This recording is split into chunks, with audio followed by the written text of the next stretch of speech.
North Goa Principal District and Sessions Judge, Judge Irshad Aga, was today pleased to issue process against former Tourism Minister Dilip Parulekar in the Cerula Comunidad land grab and cheating case. The court was also pleased to issue notice to the then attorney of the Cerula Comunidad, Peter Martins, and the administrator of the Comunidades of Bardes,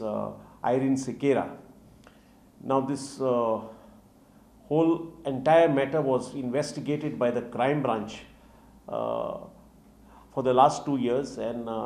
in December last year, the crime branch tried to close the case against Dilip Parulekar by trying to claim that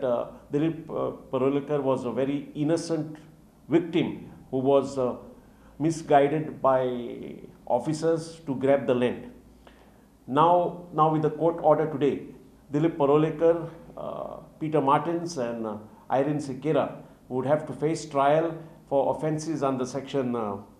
190, 120 and 420 of the IPC,